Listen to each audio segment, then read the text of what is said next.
Welcome to the Moms Who Know podcast, the podcast for moms who know that when they take care of themselves, they can take better care of everyone else. Our guest today is Lauren Kinney, and she was requested on our Facebook group, the Moms Who Know podcast group. If you're not a member, go ahead over there and join us because I love to hear from you. And Lauren was suggested to come on as a guest by Yolanda Gardner. So thank you, Yolanda. Yolanda and Lauren Kinney and I all live in the same little town. And so I had never met Mrs. Kinney before. She is a principal at a local elementary school. So it was fun to talk to her and to learn from her. Today's podcast focuses a lot on education and teaching our young kids and really being present with them. And she's a lot of fun. I think you'll enjoy this one. So let's get to the show. Hello and welcome to the Moms Who Know podcast. I'm your host, Chanel Nielsen, and my guest today is Lauren Kinney. Lauren, thank you so much for being on the call. You're welcome. Yeah, Thank you for having me. Oh, it's going to be fun. Lauren is well known as actually Mrs. Kinney around our community, and she's been in education for 38 years. She's been a teacher for 14 and a principal for 24 years. She is most well known by me as someone who wears a cat in the hat suit around town, and she can be seen in this all over the place. I've seen her dress as Cat in the Hat in the newspaper, in person, all over the place. She's also a mother of two sons that are older, 22 and 30, and she's been married for 41 years, and she says she absolutely loves what she does. So I'm excited. We're going to talk to her today about her career, about helping our kids do well in school, about literacy, and she's just a fount of knowledge on these things. So Lauren, thank you again for being here on the show with us. Absolutely. Okay. Well, I would love to start off with really learning a little bit more about you and why you chose your career and why you wanted to go into education. Okay. So when I was 14 years old, I came to California to live with my grandparents. And actually, my mom passed away when I was 11, so it was really a sad thing. And I didn't do so well for the next few years. So my parents thought I needed my dad thought I needed a change. So I came to California, and I came to live with my grandfather. He's just very, very active man. He was almost like a mad scientist, genius kind of a guy. And he invented a reading system called the self-pronouncing alphabet. He was trying to teach my mom how to read when she was a little girl. And he was noticing how, just those letters, just the sticks that make the A, the three sticks that make the A, and the sticks and the curves that make the B. He was like, this is it's not meaningful. So he drew an animal inside of every alphabet letter, and he called it the self-pronouncing alphabet, and they were animal letters. So he taught that. So taught my mom how to read. I used it as I grew up and became a teacher. But what we did was I tutored reading. I tutored reading at my house with my grandpa at his house is what I mean. And then people would come and to our garage that was converted to an office, and they would learn. We would teach them how to read. And that's what really got me, I think. Just seeing those people learn how to read and their light bulbs turned on. And we used to advertise. It was all for free.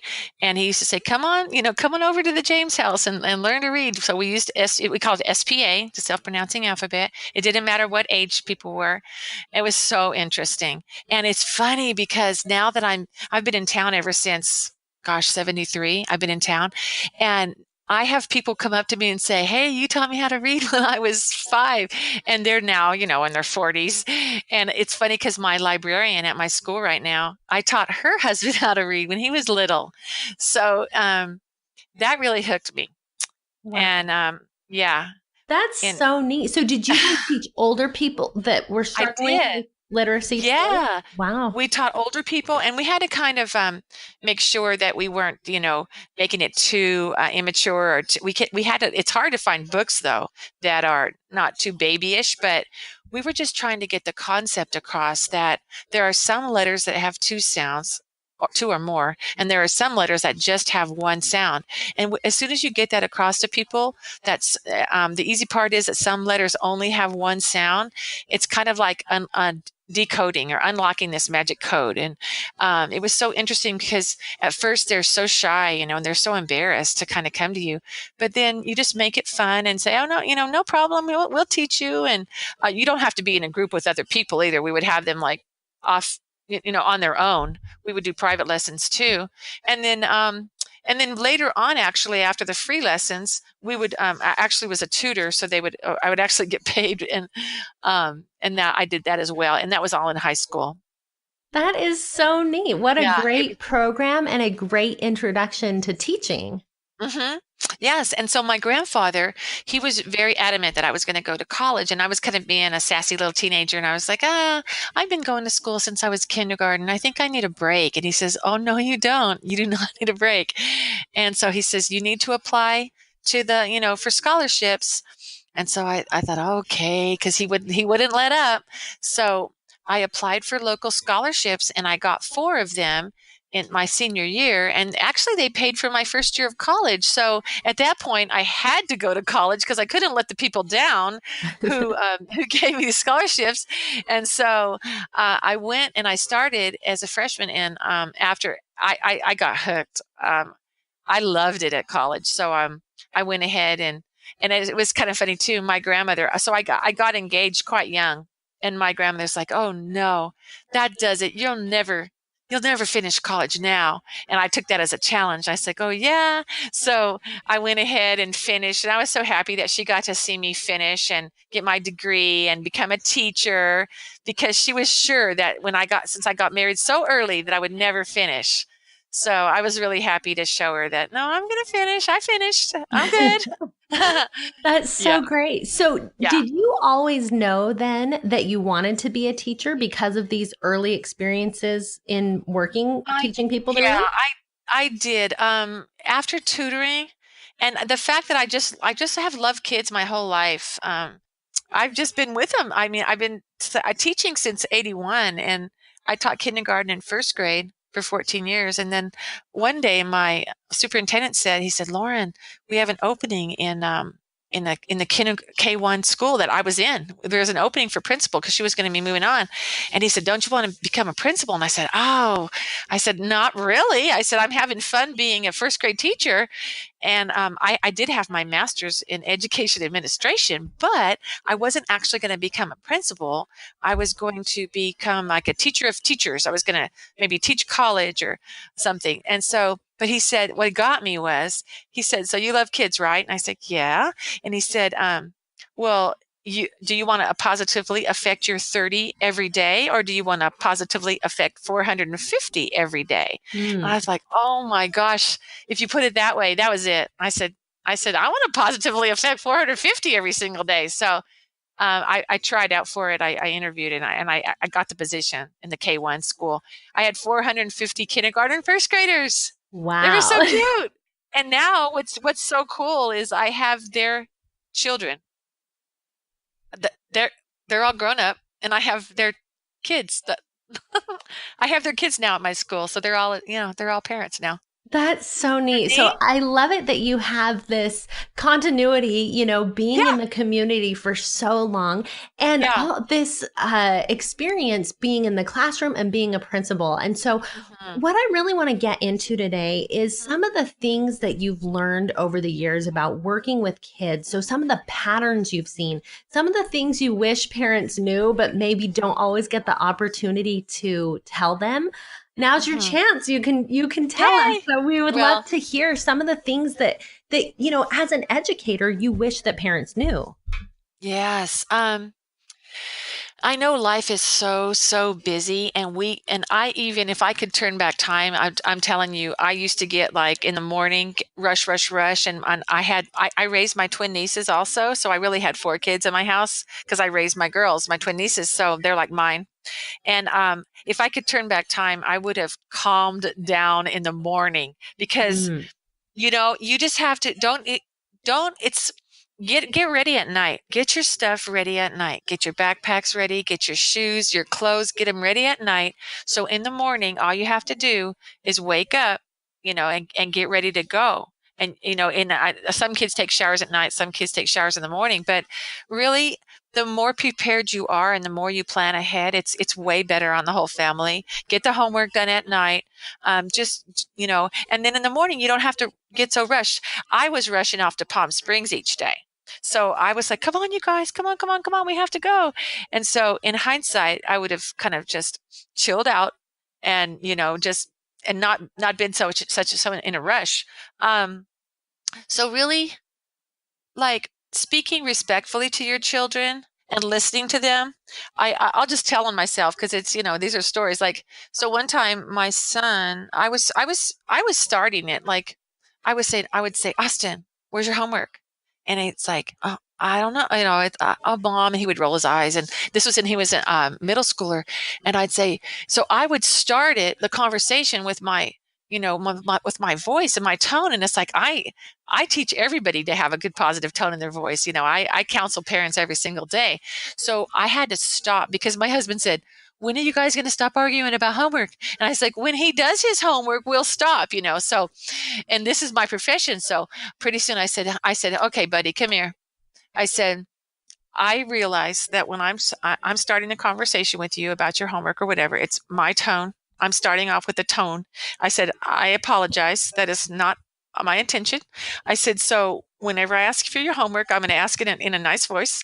But when I ask you for your homework and to see it, because I want to check it, don't roll your eyes, don't sigh. And so when you're nice and calm, talk to your kids about, okay, here's what I expect, and here's what you need to do. And, I love you regardless. It's all about unconditional love for your kids. But so working through things like that, I tell parents you can always stop and do redos and just stop and start over. You can do it. You have a family meeting and say, okay, if things aren't going the way you want them to go, everybody stop. Let's talk. And just talk about how do you think things are going in our house? What can we do to improve? So I always tell parents that.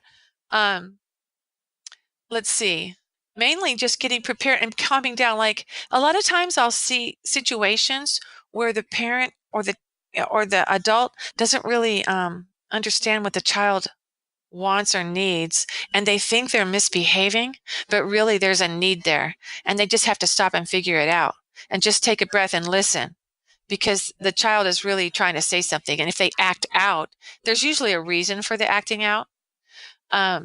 So I often get down to my kids' level, and I just bend down because I am 6 feet tall, but I'll sit down or squat down or bend down, and I'll just look them right in the eye, say, what do you need, buddy? Or, just talk to them right in their face. And lots of smiling, lots of reassuring. And they love it when you sit there and talk to them. And just ask them. I know right now what I'm seeing is a lot of people on their devices. It's a whole brand new thing since I started. It's all new now. And so everyone has a device, and there's a whole bunch of looking at the device and not at the child. So I would recommend really being aware of that. They're looking at you all the time. So when they look at you, what do they see? Do they see you on your phone all the time?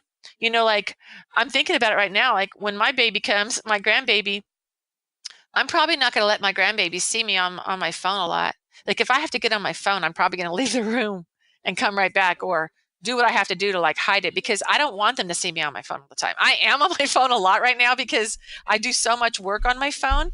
As a principal, it's with me all day. For the baby and for the little guys, we don't want them to think that that's how the world is, just plugged in every moment. And and so I would limit tech time for sure, and make it because you want your kids to go out and play. You want your kids to be curious. You want to show them nature, talk about things that you're seeing, and just limit the tech time. I see a lot of people, they're talking on their phones, and the kids are just sitting there, and they're just on their phone to their friend or their relative, whoever they're talking to, and the child is just sitting there. And I think, oh my gosh, there's so much to talk about with your child. Like, don't miss it. You know what? One of the things I do too, I have my son's little tiny baby first Nike little shoe, and I have it here at school. And whenever I do talks to my parents, I pull out this little baby Nike and I say, this is my son. He's 30. His is his little Nike. It's his first one he ever had. And I say, back in the day, I remember holding him and, singing to him, reading to him, a little tiny baby. And now my son's 6'7". He went through college. He has his master's in finance. He's a financial advisor. He's this huge, big, wonderful boy, man. And I bring out his great big Nike that he has now, his big shoe, and it's so big. And I show them the little Nike and the big Nike, and I tell them, life moves so fast. You have got to treasure every single day. It is gone before you know it. You think it's lasting forever. You've got soccer, you've got dance, you've got jujitsu, you've got everything, all these clubs, you've got travel ball, this and that. But it's gone. It's all gone. And in the blink of an eye. So treasure every day. I always tell people that. Yeah, that is huge. Well, I love these tips, and it's true. It does go by so fast, and so it's so important to slow down, to remember, what we're doing, and really enjoy these little moments with our kids that can be easy to miss. I wanted to make sure we talked about, speaking of little moments for learning. I know that, you're a big proponent of finding little times and using environment to teach. So as parents, how can we do that? Use what's around us to teach our kids? Okay, so what I'd love to do is use the environment for teaching my kids, and I tried it out on my sons. It was kind of fun because as a teacher, I would try everything out on my sons. So I always tell parents, like, when you're even when you're walking through a parking lot and you see license plates on every single car and you're teaching them their letters and numbers, you say, oh, look, there's an A. That A's in your name. Or, oh, find a letter in your name. If you're just walking by. My grandfather, who invented the reading system, he always said learning should be fun. So I've never, ever forgotten that. And it's fun to just kind of spend a few minutes here, a few minutes there, like when you're in the car, like I said, when you're walking through the parking lot, when you see a sign and you say, oh, look at that sign. Oh, which letter up there is in your name? Or there's that T again, or there's that K again. What does K say? Oh, yeah, K says K, and just if you do that all the time, here and there throughout your day, they're going to pretty soon get that, oh, here she goes talking about those letters again, and letters and sounds, and that letter, every letter has a sound, and it's just going to become second nature. And you're just chit-chatting. Like when you're in the store and you have your little one in your grocery cart and they're rolling along, talk to them and say, I think it's so cute when I see parents do that. And they'll say, okay, we have to get spaghetti. We're going to make spaghetti tonight. So what do we need? Oh, let's go get some sauce. Oh, here's the spaghetti sauce. Or, okay, now what do we need? Oh, we need noodles. Let's go find the noodles and let's look at the sign. Oh, look, it says noodles up there. So let's go on this aisle. And you're just thinking out loud. And it's so beneficial because if you do that all the time and just think out loud to your children, they're going to have heard these words. They're watching you think. They're hearing what it sounds like to think out loud, and it just makes them think. I tell them, so store signs, license plates, also in your house. If you look all around your house, you can have little, you could search for words in your home, and you could look at you could look at your video, not video. That's so old. I'm just kidding. Your TV or any devices that you have in your house, and you can look for labels, or even like on my computer right now, it says Dell, and you could say, oh, Dell, Dell, Dell, and that's the name of the computer company. And you could just go all around and identify stuff like on your microwave and different things like that. That's one thing. And just like having books all around your house too. If you have books kind of like at their level, I think it's fun whenever I see a little one in a stroller and they're holding a board book, or they have a couple in the basket. It's like everywhere you go, you should have a book or two everywhere you go. And in your house, you should have them on different shelves in your home, maybe, or kind of right where your little one would walk by, and there's a book again, and they pick it up and they look at it. And when you're reading to your child, it's so important to read to your child as often as possible. If you could just track with your finger, sometimes as you're reading from left to right, and then they'll know that print goes from left to right as you kind of follow that with your finger. Um, and it's okay to read books over and over and over again too. And they do memorize them. And I know it's so cute when if you do that and you miss a word, they know. It's like, no, mommy, no, you that's not how it goes, But to this day, like Brown Bear, and by, is it Bill Martin Jr. or That was by Eric Carle. Yeah, Eric Carle did a good one. And so all the Eric Carle books, and just their repetition is good. But when you go left to right with your finger like that, and you point to the words, they pretty soon get to understand that, oh, every time she points, she says a word. Every time she touches, she says a word. Same with numbers. When you're setting the table, say, okay, we have to set the table now. Let's see. How many people do we have in our family? Let's see. Mom, dad, brother, sister. Okay, that's how many? 4. Okay, we need 4 forks and 4 spoons. Okay. And I know that we don't all get to sit down to dinner at the same time anymore, but it's just if you can make everything into a learning experience. What's fun with babies is, like, when they're little, you get these picture cards, and you could, even when they're really young, and you could say, oh, and let's look at these. Here's a sun and here's a moon, or here's a dog and here's a cat. And you could put them on the ground, or you could say, lay 2 cards on the ground and say, okay, which one's the dog? Give me the dog picture. Give me the cat picture. And just pick 2 to do when they're really young. Or you could say, give me you say there's a table and then there's a star. Which one's the star? Show me the star. And it's just constant talking. You're pouring language into them. And it's fun. I can't wait to do it with my new baby, grandbaby. I'm getting excited. But it works. I've done it and I've lived it. When you're teaching them how to read when they're young, I teach them their letters and sounds first. Every letter has a sound, and go over it. A says A, B says B, C says K. But A has more than one sound and C has more than one sound. But and then if you start to teach them how to spell, just put like the AT. I just do 2-letter words like SO, so, and AT, at, and IT, it. And so I do a whole bunch of 2-letter words. And then after that, we've done a lot of 2-letter words, and then you start with the 3-letter words, and then you start blending.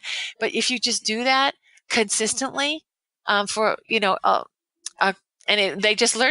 to read. It's a beautiful thing. Yeah.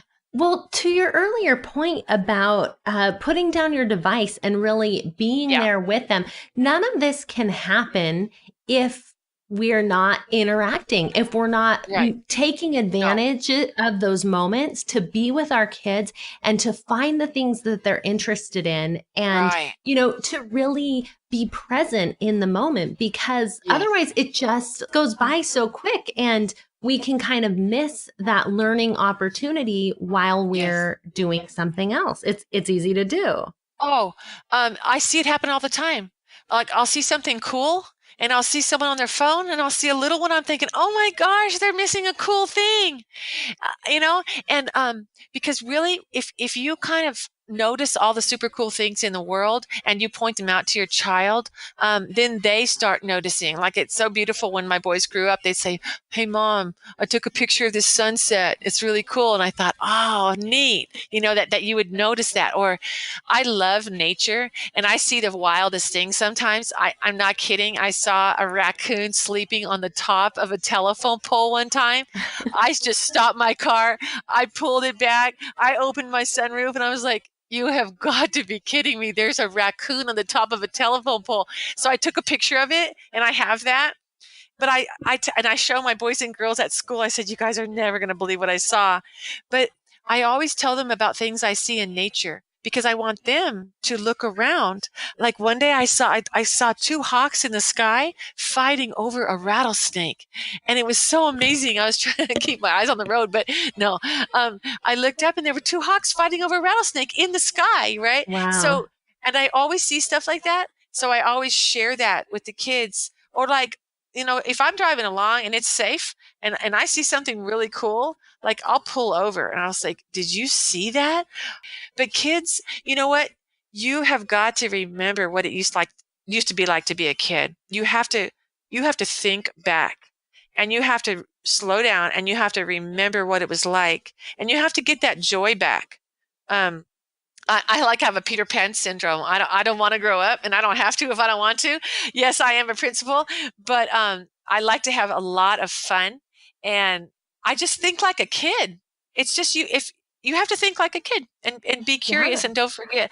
Definitely. Well, it's more fun for you as an adult, and it's more fun for the kids. So I think it just, keeps everyone on the same page and having fun and learning and growing together. So Absolutely. We are about out of time. Any final thoughts that you would share with us? Like I said, life moves fast. Treasure every day, and it's no joke because it really does move super fast. And so I treasure every moment because you really never know what's going to happen tomorrow. So just be thankful and be grateful for everything you have. That's how I operate every day. I am so grateful for everything I have, and just be in the moment. Yeah, and look around. Be happy. I love it. All right. Well, I think that is so important when we're working with kids or living with kids and raising these kids, is to really be in the moment and be grateful. So thank you for being on the show today. You're welcome. Thank you everyone for listening to Moms Who Know. Thank you, everyone, for listening to Moms Who Know. And thank you to Lauren and again to Yolanda for recommending Lauren come on as a guest. If you want to get in your guest recommendations, have conversations about the show, and just really be a part of the community, there are two places to do that. One is the Moms Who Know podcast group that's on Facebook, or the other is on Instagram, and you can follow me there at Moms Who Know Podcast. Both are great ways to really join the conversation. So I hope I'll see you there, and you can find the show notes for this and all our episodes at momswhoknowpodcast.com.